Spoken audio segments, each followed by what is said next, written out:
Well, hello there, and welcome to Gene and Roger Talk Movies. This is the first time you'll get to actually see us for real if you're watching on YouTube. Otherwise, you're just going to hear us. But I'm here today with, of course, Gene. He's, for some reason, his name says Anita. That must be his wife. Yeah, Uh, this is her computer. but we have our friend director Scott Eggleston back with us, director, of course, of Bad Bones, which we reviewed back, I think, in episode 14. We both loved that movie. And if you couldn't tell already, his son, Benji, is joining us from Washington because today we are talking about When Evil Lurks, which is currently available on Shudder and Prime Video. Let's get right into it. Gene, what are you thinking? I really like this movie. It's pretty. It's interesting because lots of times the horror movie genre has like a surprise element. It's that the whatever negative thing comes around, it surprises people. But in this movie, the evil that they call it has been known for quite a while, and such that people have, and the community actually have developed. They use in the movie. They use the word protocols. Like later in the movie, they talk about the city has undergone the protocols. They started the protocols, and actually, there are rules that you use to follow it or to deal with this evil possession thing. And there are 7 rules, which of course reminded me of the movie, which we all know and love, The Gremlins. So the Gremlins only have 3 rules. This movie has 7 rules. So, and people know these rules, but I know I like this movie. It seems to delve with the theme of like resilience, and that's I think people can be remarkably resilient, except when you ignore the rules or you're or if you act irrationally. And unfortunately, the major character in this movie is highly irrational. He's very prone to anger, and his anger undoes him or gets him undone, whatever. Yeah, and such that he ends up suffering in ways that are unimaginable, but really is kind of his own fault.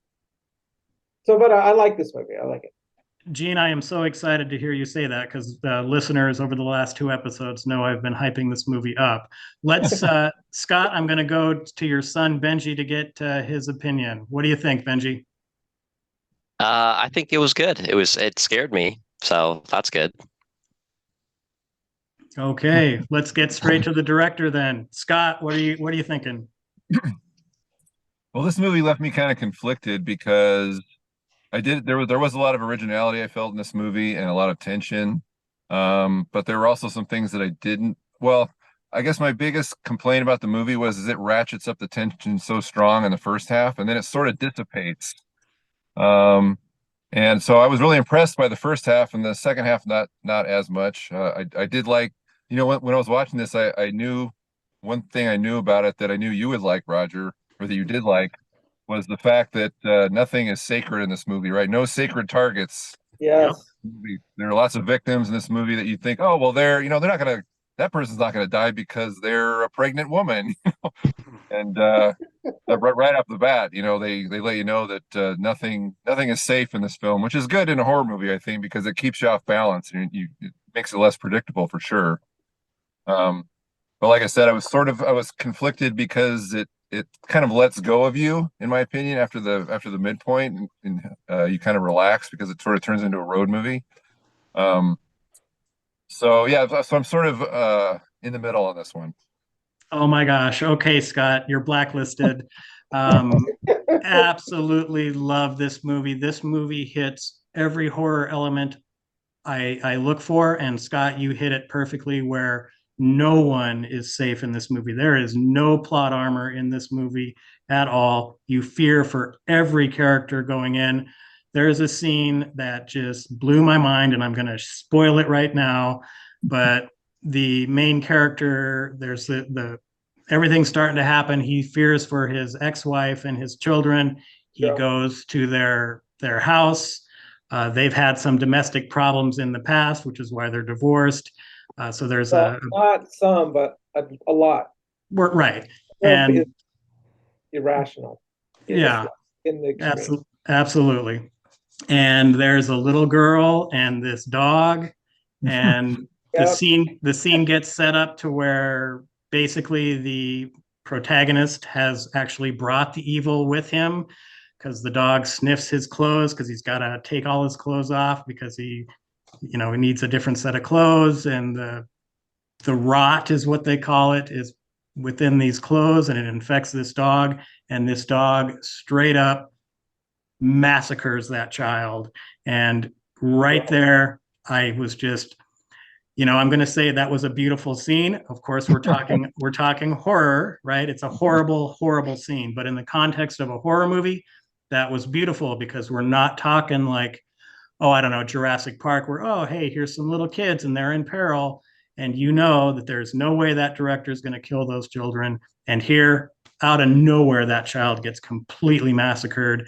And from that moment on, I was like, I am all in with this movie because this director is not playing around and no one is now safe.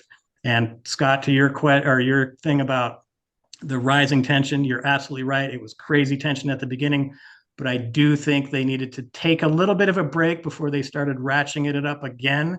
And that break really was, let's get some of the backstory, let's get the rules, let's meet the person who kind of knows what's going on and can actually stop it, and then start it again. So I really love this movie. Yeah, I like this movie as well because it has and if it's going to be a horror movie, there should be like, for the lack of a better phrase, they should have, well, a good horror movie should have good kills. This movie has great kills. That's why we were talking about before we started, like the movie Megan and some other movies, and they call themselves horror, but they just are lacking in good kills. And this movie has an abundant amount of, yeah, yeah. So stuff happens. Well, and I was Gene, gonna, I'm sorry, Scott. I really also liked the religious undertones going on in this film as well. But go ahead, Scott. no, I was just gonna say, I agree with what Gene is saying, although I would also say that, the suspense of approaching death is I think for me what makes the best thing in a horror movie. And that the more, I guess my point is, I don't think you don't even have to have a lot of people die in a horror movie for it to be scary. It's just the fear of impending death. Um, but this movie definitely, clings to lots of people are going to die and it follows through and in horrific ways for sure. The old axe to the face is always an unpleasant sight. And kind of going with what you were saying, Roger, is that this director doesn't shy away from sticking your face in everything. I mean, you see it all. It's pretty as Ben pointed out at one point, he turned to me and said, "This movie's really gross." It is pretty gross. It's pretty disgusting. Yeah. Well, and Benji, what did you think about the level of violence in this film? I mean, children get killed, and there's no coming back from some of those scenes. What were your thoughts when that was going on? Well, when I said this movie scared me, I was specifically talking about the little girl playing with her dog, you Mhm. know, circling it, playing duck, duck, goose, knowing something bad is going to happen. But after that, I think Scott's right that the tension kind of dissipated. Um, in regards to violence, when they're driving and they see, I can't remember, it was that woman, The having a mother. snack, yeah. That was gross, but I almost feel like it'd be scarier if you didn't see it up close, kind of like Jaws, you see the pieces of the brain like fall at her feet, and I thought that was scarier than actually seeing her eat it. Yeah. No, I was all in on that mother tearing the brains out of that child. That was amazing because again, all bets are off now because when that kid got taken by the mother who was possessed, I just assumed, okay, now the movie's moving to, oh, we've got to get the kid back, and that's how it's gonna end. He gets the kid back, defeats the evil. Nope. Here's the next scene. Oh, this kid is completely dead, and all hope is lost for that. But Gene, what were you thinking? I did like the talk about religion there, where they were talking about how they had the I don't know, the fake healer preacher people, and it kind of turned the whole town off to religion. And there's a scene there where they're like, why are you praying? God is dead. And it's almost like the lack of religion has allowed this rot to infect the whole town. It was pretty good because just what lack of churches are dead comment, just a lack of where their faith is just. There's a line where Pedro says, like he's crying and after his wife had called him on the phone, but it really wasn't his wife. He was on the phone. And he's crying and he says, I've seen things, or I've seen too much, or something like that. And I think what's happened is that this evil, or as it's when it infects somebody, they call that person rotten. So, and I think maybe people have just seen too much. When you experience too much, maybe your faith in these institutions gets eroded or destroyed. So I kind of thought that it was just people who have seen a little bit too much, and they're just they've reached their limit. Yeah. Right. I did like how and I do not remember the lady's name, the character name, but she was kind of an instigator for really the downfall of religion in that town, because she had been was it her dad or whatever, had been the preacher in the town, but they were doing all the fake healing. And then one of the rotten people came in and vomited all over everybody, and it's kind of started the whole thing. And then religion kind of fell apart at that point. Scott, what were you thinking about that situation? Well, you're obviously great with the details because I didn't remember as much about the religious rot, if you will, in the town. I mean, I did realize it was there, and obviously, like you say, they kind of do an in media res, and they're going to drop you into the whole lore of the town without explaining it all immediately, which I appreciate. I always like to have the information doled out as you go. I hate expository things at the very beginning because it doesn't allow it treats the viewer as being stupid, and this movie definitely does not do that, which I appreciate. But yeah, that's definitely adds a dimension to it, and something unusual and different that I really hadn't seen before. And boy, when you say they allow the rot into the town, that rotten guy at the beginning, I mean that was a pretty disgusting image that I can't. I mean, I tried to think of like other movies where I've seen like these bloated, kind of disgusting creatures like that before, and you don't see it very often. A few times, Blade maybe, or Seven or something like that. But that, I mean, and they again, the director does close-ups. You see like green ooze from his mouth, and all that stuff. Yeah, he's really fat. It's got the thing on his neck. Oh yeah, it's nasty. And then of course they try to take him out of the bed. And it's almost one thing I did appreciate about this movie also is sort of the dark humor, because the whole thing of taking him out of the bed, it's gross, but it's also funny. Just like I mean, it's so kind of sick to say, but the woman carrying her kid and eating out of his skull image. I mean, to me, I thought it was it's a sick joke, just like at the end with the possessed autistic kid, when he's pulling the hair and the necklace out of his mouth, and it kind of gives him a side eye at one point, like he's hiding inside of that body. I mean, that's funny. That's a joke, right? And so I appreciated those moments like that, which didn't necessarily alleviate the dread that's in the movie, but it just shows it's evidence of a more finely tuned movie versus something that's just going for disgust. Oh, for sure. I really like how it just gets moving immediately and draws you into, hey, what's really going on here? Both Gene and I don't like movies that just pitter patter around for a half an hour before they start going. This one started right away. So that was right up my alley for sure. Yeah. And that was a great scene that Scott, you alluded to, where they're moving the rotten guy. He's probably weighed like 300 pounds. Right. At least. Like picking him up by the sheet, and the sheet's gonna tear, and then Pedro says, no, it's a good enough. But of course, what happens? The sheet tears. Yeah. And says, go get a blanket. And it's just like you're thinking, well, how disgusting it's going to get all over your hand. Yeah. And well, I also that's kind of go ahead, Scott.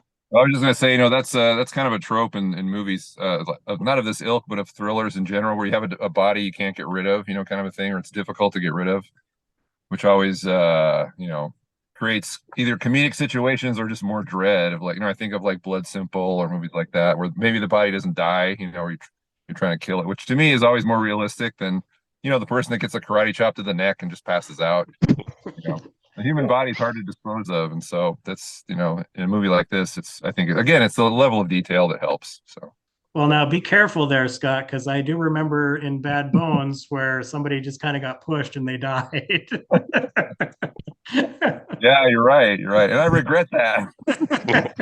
Oh, but in Bad Bones, didn't they hit the coat hanger or something on the back of their neck? And that isn't that Well, what? no, he just dies. Well, I mean, we tried to imply that, she had some sort of, more superhuman ability at that point, but yeah, I failed that scene. It works. It's fine. But hey, Benji, one of the other things I really like in this was I liked the line of dialogue with the when the kids had gotten the body of the rotted guy, and the person who kind of knows what's going on, the woman, she's like, oh yeah, children, yeah, they like children. Evil likes children because children like evil. What did you think about that line? I think I turned to my dad and I said, "What? What does that mean?" I guess I was thinking like their children are more naive and more curious, and so I thought maybe that's what they were going for. Uh, I don't know. I feel like you're about to tell me how I'm wrong or what the right answer is. Well, let's go to your What do you dad. think? Where's he wrong? Okay. Well, I don't necessarily agree with that concept on a religious level. But maybe it would imply that they're more mischievous and kind of getting into trouble and doing things, that Hmm. those of us that have grown up and, with experience obviously know you don't touch the stove, because if you do it one time, you'll get burned. And if your parents aren't there to tell you, you might do that anyway. So I'm not sure. Again, from a religious perspective, I don't agree with that if that's the concept they were going for, but it's not my movie. So. Yeah, I was just equating it to the ease with which naive children could be susceptible to these different ideas, which is why it was easier for the evil to kind of work with the children because they're protecting the evil there at the end. Gene, what did you think? Well, I think I'm going to confess like a parental faux pas that I did with my older kid, Jamie. That in the background, that was my younger kid, is 13. But I don't know. I felt like one day, I don't know, overcame me, but I felt like watching Scream, right? And so my younger kid was with me. He was probably 5 or maybe even 4 at the time. And I was thinking, oh, he's too young. He's not going to understand these things, and I'm just going to watch it.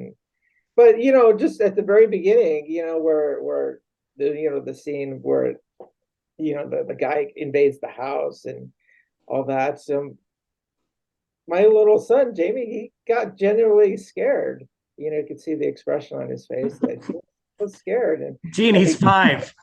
he recognized what things that were very, very negative. It was very apparent to him. So, but I can see, yeah, like Benji, I agree with you. Kids are naive and they're just lacking in wisdom, and they can be, and it goes along this word, the word manipulated appears over and over in this movie.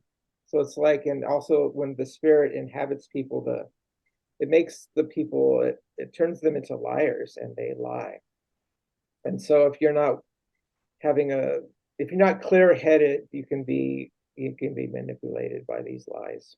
Which again is one of Pedro's huge downfalls, is he allows himself to be manipulated by these lies. Yep, for sure. Yeah, Go ahead, can we Scott. talk about the last scene where he leaves the room when he shouldn't have? Mhm. I mean, I Yes. didn't realize he was supposed to be manipulating everything, but that was a scream at the screen moment for me. It was like, what are you doing? He's been trusting this person this whole time. Yes. And then he's like, no, don't leave. This is the only way to kill it. And he's like, I'm going to go get an axe. See you later. I had an issue with that, but Yeah, I am giving the movie a pass on that one just because of the emotional wreck that person is at that point, and just the chaos that he has witnessed now for what, a day and a half, lost both of his children, and there's all these different voices coming at him. Oh, the body's over here, it's over there. Oh, get this axe, do this thing. She's yelling at him, don't do this, don't do that. Hey, this person is still alive in here. We don't care. Get the other. And I just think he just was too overwhelmed and just obviously made the mistake, and then made an even greater mistake after that, because one of the rules is you can't kill these things without this special device. Yeah. And so the only part of this movie that I didn't really like was when the initial rotted person, they put him in the truck and then he's not in the truck anymore. And thinking about that scene, because they do this deal where the car swerves because there's a kid on the road, and then suddenly this 400-pound body is no longer in the bed of the truck. And I think they would have done this movie. It would have been a little better had they actually got to their destination, dumped the body, because you still could have had the kids, you know, get the body and move it or whatever. Because it just, how did it get out of there without anybody realizing it was out of there? And it's not even like the bed of that truck was open when they pulled over. The bed was still sealed. So it's like, how did that happen? But anyway. Yeah, well, and the way the whole movie was set up, I mean, they tried to do everything they were supposed to, and it's still the virus or whatever still got out, right? I mean, it still was. I mean, they said don't move the body. It's supposed to, the professionals are supposed to do this, and I'm assuming that's why it got unleashed, is because they didn't follow directions or follow protocol. But yeah, that's a really good point. I didn't realize the bed was sealed when they pulled up. Like Yeah. he bounced out somehow and then it shut automatically. Yeah. Right, exactly. But I also liked how the rot would tell people what he was going to do, because he told that one farmer guy, "Hey, I'm going to infect your pregnant wife's child, unborn baby," and that's exactly how that played out eventually. And so there's, I think the allowing this stuff to happen, right? The loss of religion, the allowing yourself to be manipulated, it's preying upon weaker people, and bad things happen after that. But I did like it how, hey, I'm going to do this thing, and then 15 minutes later, oh, he did that thing. Well, it probably wouldn't happen because Ruiz, the landowner, he knows one of the rules is you don't shoot him with a gun. Mm-hmm. Like everyone kind of knows the rules, because this has been going on for a while, and he has a shotgun, but he gets mad and he lets his anger overcome him, and he shoots the goat, which reminded me of the movie The Witch. Of course. Benji and I we were talking about The Witch, Scott, where you're getting your light set up, and you reminded me of the goat in The Witch, because there was a goat there, Yeah, I was a little unclear about that scene. Like, was the goat supposed to be, was he infected by the rotten guy? Yeah, was this something separate? Because the rotten guy like just died, like it was just, I don't know, bounced, because they have to die first, right, before they can transfer. I'm not so sure. No, they don't have to die first. They can transfer. Their real power comes though when they die, because they are reborn as the little child, right? But no, they're able to infect, and that was one of the big problems of moving him, was that made that power even more potent. What was the name of the goat in The Witch? Gene. It's Black Phillip. Come on, Black Phillip. But then the Ruiz, the guy, he shoots Black Phillip, the goat, and then immediately after that, like the spirit goes into his pregnant wife, and she gets him with an axe. And then I did jump at that point too. Like, it did get me. I wasn't expecting the axe. Maybe not that fast. No, it's right away. No, and that's one of the reasons I just love this movie, because right away, all bets are off. Everyone is in danger, and that's not a thing that you get a lot anymore with horror. And I just love this movie so much because of that. And a lot of the great horror movies are just like that, where everyone's in danger, no one is safe. That's why, like in Scream, they killed off Drew Barrymore in the first scene. It's setting it up that, yep, here's our biggest star on the poster, and we're killing her off right now. And so no one is safe anymore. So yeah, I imagine that had something to do with the fact also that it's a foreign film and not an American film. Yeah. Foreign films seem to be a little more going for the throat. Oh, I American totally films agree in with general. that. I mean, that's one of the beauties of having things like Shutter and streaming now, because a lot of these movies you wouldn't normally have access to, you do. And there's a number of foreign films that are just really great. I mean, Gene and I did a whole sequence on J horror and things like that. So have great appreciation for non-Hollywood filmmakers because they will do amazing things like this. Even Peter Jackson, who's now Mr. Big Time Hollywood, you're looking at Dead Alive or Bad Taste, where, oh, these movies are just off the rails, right? And so, Benji, I don't know how much foreign horror films you've seen. Did you please tell me you at least had this with the subtitles and not dubbed? Oh yeah, I only do subtitles. Oh, I good. do like, yeah, don't worry about that. I do like some Asian horror. I think it was called Ganjiam Haunted Asylum. That was Korean. That was a good one. But have you seen that one? Oh yeah, I've seen that one.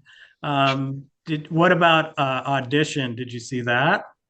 No, I'm too scared to watch that one. Okay. Well, give it a try. Okay. It's completely different than the Haunted Asylum movie. Takes its time, but it's great. So Mhm. anyway. Roger, what's the name of that French movie we reviewed about they're trying Oh, to Martyrs. Martyrs. Have you seen Martyrs? That's a good I'm one. too I'm too scared to watch that one too. That one's pretty hardcore for sure. But if you could make it through When Evil Lurks, I think you've got a good chance of making it through Martyrs. All right, I'll give it a try just for you, Roger. Okay. Yeah, I'm report not back. watching Martyrs, Roger. What? I'm not watching Martyrs. Oh, you haven't seen that one, Scott? No, I've told you several times, like, you guys want to do Human Centipede. I'm not watching that. Not gonna do it. No. Well, now, Benji, have you seen Human Centipede? Uh, no, Nah, you gotta watch that one Still too. watch that. I don't know. Well, if nothing else, you at least have to watch the South Park episode Human Centipede. Okay, I'll watch that. All right, very good. Anyway, we're way off track right now. Gene, is there anything more to say about When Evil Lurks? Yeah, I think we've alluded to it. It definitely but I think oftentimes horror movies can I hate to say it, Roger, but it can get a little boring because it's like American horror can be follow a little formula, but then it's good to watch something, maybe a different country, they have different rules. They have, yeah. So, and you get surprised. So it's good stuff. Benji, final thoughts on When Evil Lurks. It was good. It just peaked too early, I think. Okay. Scott, what say you? Yeah, I tend to agree with Ben over there. That because it really raised the bar to a certain point, and then it sort of, I'm going to say lowered as far as quality, but lowered as far as tension. So would I recommend it? If you like this kind of a movie, sure. But would I watch it again? Probably not. So. Oh my gosh, I'm going to watch it many more times before I pass away. This movie is, and I was telling Eugene about this, this movie is probably in my top 10 greatest horror movies of all time at this Oh, point. wow. Wow. I just love this movie. I love it when no one is safe, and that's a rare thing to run across in horror movies nowadays. So give it a shot. It's available on Shutter, or you can buy it off of Prime Video.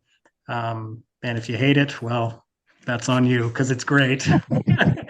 Gene, what are we doing next week? Oh, we don't. Yeah, as always, we don't have a plan. Okay, should we do the a ghost story one next week? Do a ghost story. It's an A24 horror. Okay. Benji, have you seen that one? Is that the guy under the sheet the whole movie? Yes, it is. That is exactly it. I wouldn't call that a horror movie, but whatever. What do I know? It's not a horror movie.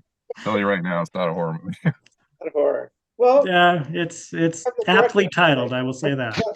I mean, but you guys also reviewed Lamb, right? And that really wasn't a horror movie either.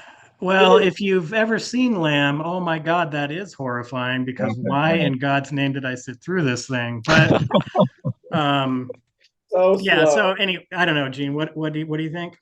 I don't know if we should review that. We have the director and the director's son both. What do I know? Okay, well, as usual, something will happen next week. Something. Benji, thanks for calling in all the way from Washington. It was great to have you. Thanks for having me. And It's been a pleasure. and Scott, it's always great to have you on the show. I really appreciate both of you coming on for this one because again, I just love this movie, and so it was great to hear your perspectives on that. And we will just catch you next week. Thanks for tuning in. Bye bye.